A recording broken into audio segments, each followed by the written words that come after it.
عام سی معمول کی شام تھی جب سلیم خان کو یہ محسوس ہوا کہ جیسے جوید اختر ان سے کچھ کہنا چاہتے ہیں، لیکن کہتے کہتے جھجک رہے ہیں۔ پہلے تو انہوں نے اسے اپنا وہم اور غلط اندازہ سمجھا، لیکن لگ بھگ 30 فلموں کے اسکرپٹ کے ساتھ ساتھ لکھنے کے بعد دونوں کے درمیان اتنی ذہنی ہم آہنگی تو ہو گئی تھی کہ ایک دوسرے کی سوچ اور خیالات سے یہ سب کچھ واقف تھے۔ سلیم جوید کی جوڑی کو کسی بھی فلم کی کامیابی کی ضمانت سمجھا جاتا تھا۔ اس ملاقات سے کچھ ہفتے پہلے ہی مسٹر انڈیا سینما گھروں کی زینت بنی تھی۔ 1987 میں آنے والی اس تخلیق نے سلیم جوید کی دیگر فلموں کی طرح حسب روایت کھڑکی توڑ کامیابی کمائی تھی۔ جوید اختر کے گھر ہونے والی اس بیٹھک میں سلیم خان نے واضح طور پر محسوس کیا کہ دوران گفتگو جوید صاحب بے چین اور بے تاب ہیں، جیسے کوئی بات ان کے لبوں پر آ کر اٹک سی جاتی ہے۔ دونوں کی دوستی بھی بڑی عجیب طرح سے ہوئی تھی۔ 1966 سرحدی لٹیرا میں سلیم خان ہیرو تھے، جبکہ جوید اختر کا صرف یہی تعارف تھا کہ وہ نغمہ نگار اور شاعر جان نثار اختر کے صاحبزادے ہیں۔ اس فلم کے پروڈکشن اسسٹنٹ سلیم خان درجن بھر فلموں میں کام کر چکے تھے اور ہر کوئی انہیں پرنس سلیم کہہ کر مخاطب کرتا تھا، لیکن جس طرح انہوں نے کرکٹ اور کمرشل پائلٹ کے شعبے کو خیر آباد کہہ کر اداکاری میں قدم رکھا تھا، اسی طرح ان کا دل بھی اب اس شعبے میں بھر گیا تھا۔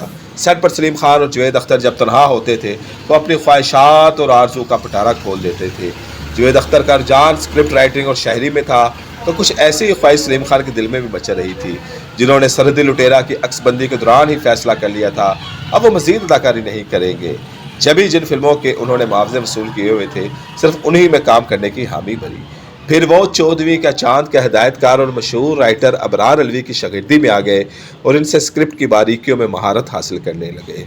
قلم سے ناطہ جوڑنے والے سلیم خان کو بھی بریک بھی بہت جلد مل گیا تھا جب 1969 میں انہوں نے دو بھائی کی کہانی لکھی۔ سلیم خان نے گھڑی دیکھی اور اجازت چاہی تو جوید اختر انہیں گھر کے دروازے تک چھوڑنے آئے۔ سلیم خان گاڑی میں بیٹھنے ہی والے تھے تو جوید اختر کی بے چینی اور اضطرابی کیفیت کا راز ان پر کھل ہی گیا، جو سپاٹ لہجے کے ساتھ اور آنکھوں کے نیچے کیے ہوئے سلیم کو جو بتا رہے تھے وہ انہوں نے چند گھنٹے تو کیا چند سیکنڈ پہلے بھی نہیں سوچا تھا۔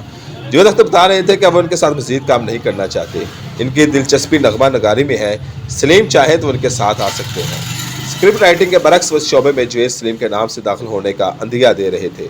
سلیم خان کو جیسے زور کا جھٹکا لگا، لیکن انہوں نے اپنے احساسات اور جذبات کو قابو میں رکھتے ہوئے یہی کہا، نہیں جوید صاحب، میں وہی کام کرتا ہوں جو مجھے آتا ہے۔ پھر آپ نے یہ فیصلہ کیا ہے یقینی طور پر 5 منٹ پہلے تو نہیں کیا ہوگا، ظاہر ہے کچھ سوچ سمجھ کر کیا ہوگا، مجھ پر اس پہ کوئی اعتراض نہیں۔ یہ کہہ کے سلیم خان نے ڈرائیور کو چلنے کا حکم دیا۔ سلیم خان پر آسمان تو ٹوٹا ہی تھا، لیکن انہوں نے اپنے حواس کو قابو میں رکھا۔ ان کی سمجھ نہیں آ رہا تھا کہ اچانک جوید اختر نے کیوں یہ فیصلہ کیا ہے۔ ان کی فلم فلاپ ہوئی تھی نا، دونوں کے درمیان کوئی رتی برابر بھی کسی بات پہ اختلاف ہوا تھا، وہ دکھ اور رنج کی کیفیت میں تھے۔ وہ کیسے بھول سکتے تھے جب 1971 میں سلیم خان نے جوید اختر کو اپنے ساتھ ملایا تھا، جب دونوں نے مل کر ادھیکار، انداز، سیتا گیتا اور ہاتھی میرے ساتھی کے اسکرین پلے لکھے تھے۔ وہ کیسے فراموش کر سکتے تھے کہ جب انہوں نے تنے تنہا زنجیر میں امیتابھ بچن کا کردار اپنے پولیس افسر والد سے متاثر ہو کر لکھا اور جوید اختر کا نام پھر بھی اسکرین پر ان کے ساتھ چکمگایا۔ یہی وہ فلم تھی جس کے بعد امیتابھ بچن کو فلم نگری میں اینگری یاک-مین کا خطاب ملا۔ صرف یہی نہیں، سلیم جوید کی جوڑی نے بالی ووڈ کے شہنشاہ کے لیے دیوار، مجبور، شعلے، ترشول، ڈان، کالا پتھر، دوستانہ، شان اور شکتی کے اسکرین پلے لکھنے کے علاوہ یادوں کی بارات اور کرانتی جیسی فلمیں پیش کی۔ یہ سلیم خان ہی تھے جنہوں نے اسکرپٹ رائٹر کو بالی ووڈ میں ایک نیا مقام دلایا، جہاں فلم کے پوسٹر پر رائٹر کا نام تک دینا کوئی گوارا نہیں کرتا تھا، جہاں پروڈیوسر فلم کے سب سے اہم اور بنیادی رکن کو گاڑی میں بٹھانا پسند نہیں کرتے تھے۔ ان کے لیے سلیم جوید کی جوڑی نے دن رات جدوجہد کی۔ ان کے سمجھ نہیں آ رہا تھا وہ کیسے اپنی یادوں سے وہ سنہرے دن کھرچ دیں جب انہوں نے جوید اختر کے ساتھ مل کر فلم نگری میں اسکرپٹ رائٹنگ کے ذریعے انقلاب برپا کیا۔ یہ ان کا ہی کارنامہ تھا کہ اس دور میں ان جیسے رائٹروں کو اداکاروں سے برابر یا ان سے زیادہ معاوضہ ملنے لگا تھا۔ وہ یہ سنگ میل عبور کر کے اپنے استاد ابرار الوی سے کیے ہوئے چیلنج میں سرخرو ہوئے تھے۔ سلیم خان کی آنکھوں کے سامنے یہ ساری باتیں اور سارے واقعات کسی فلم کی طرح گردش کر رہے تھے۔ انہیں تو یہ بھی یاد آ رہا تھا کہ کس طرح انہوں نے جوید اختر نے بمبے کے مختلف مقامات پر زنجیر کے پوسٹر اور ہورڈنگ بورڈز پر پینٹر کو باقاعدہ معاوضہ دے کر راتوں رات اپنا نام بھی لکھوایا تھا۔ وہ ان سب خیالات سے اس وقت باہر نکلے جب گاڑی ہسپتال کے مرکزی دروازے کے آگے جا کے رکی، جہاں انہیں اپنی دوسری بیوی ہیلن کے والدہ کی عیادت کرنی تھی۔ یہاں ان کے لیے ایک اور صدمہ تیار تھا، ان کی خوش دامن چل بسی تھی۔ چند گھنٹوں بعد وہ گھر جا رہے تھے، تھکے تھکے قدموں کے ساتھ سلیم خان خوابگاہ تک پہنچے اور اس دوران ٹیلی فون کا تاندہ بند گیا۔ ہر جانب یہ خبر مشہور ہو گئی کہ سلیم جوید کی جوڑی ٹوٹ گئی ہے۔ انہیں اس بات کا زیادہ دکھ تھا کہ جوید اختر نے پہلے ہی سب کو بتا دیا۔ جب بھی تو ان سے تصدیق کی جا رہی تھی، نیند ان کی آنکھوں سے اوجھل ہو گئی تھی۔ شہرت کے اس سفر میں کئی بار ان سے سوال کیا جاتا تھا کہ ان میں سے کون اسکرپٹ لکھتا ہے، لیکن بہت کم لوگ جانتے تھے وہ دونوں ہی لکھتے نہیں تھے، بلکہ مکالمات اور اسکرین پلے تحریر کرنے کے لیے انہوں نے ایک صاحب کو رکھا ہوا تھا، اور آج دل چاہ رہا ہے کہ اس سے ہی بلا کر دل کا حال لکھوائیں۔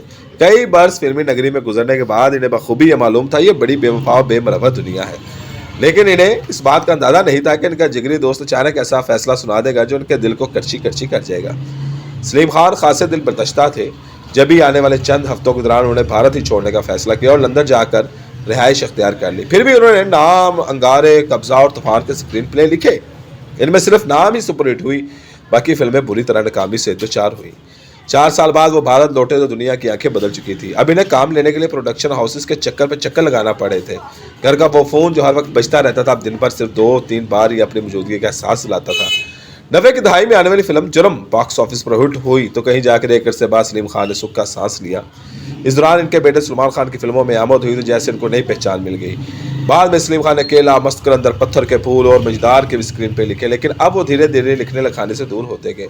سلمان، ارباز اور سہیل خان والد سے زیادہ مشہور ہو گئے تھے۔ اداکاری میں خود کو ناکام تصور کرنے والے پرنس سلیم کے تینوں بیٹے ہدایت کاری، فلم سازی اور اداکاری میں بلند مقام پاتے گئے۔ اب سلیم خان کا اپنے بیٹوں کے حوالے سے تعارف ہونے لگا ہے۔ وقت تیزی سے بیت گیا۔ سلیم خان بھول چکے ہیں اس دن کو جب انہیں ایک ہی دن میں 2 بری خبریں ملی۔ جوید اختر سے ان کے آج بھی خوشگوار تعلقات ہیں اور ہمیشہ دونوں ایک دوسرے پر الزامات کو بچھاڑ اور کردار کشی سے دور ہی رہے۔ دونوں نے ہی علیحدگی کے بعد اخلاقیات اور مہذبانہ طرز عمل اختیار کیا، اور پھر 17 سال بعد ان دونوں کو ایک بار پھر اپنی صلاحیتوں کے اظہار کا موقع ملا۔ ایک ہی فلم باغبان میں بڑے دلچسپ انداز میں ملا، جس میں امیتابھ کی بچن کی فرمائش پر جہاں ان کے کلائمیکس والی تقریر جوید اختر نے لکھی تو وہیں سلمان خان کی خواہش پر ان کی تقریر کسی اور نے نہیں سلیم خان نے لکھی۔ یہ اور بات ہے کہ باغبان کے اینڈ کریڈٹ پر سلیم جوید کا نام نہیں جگمگایا۔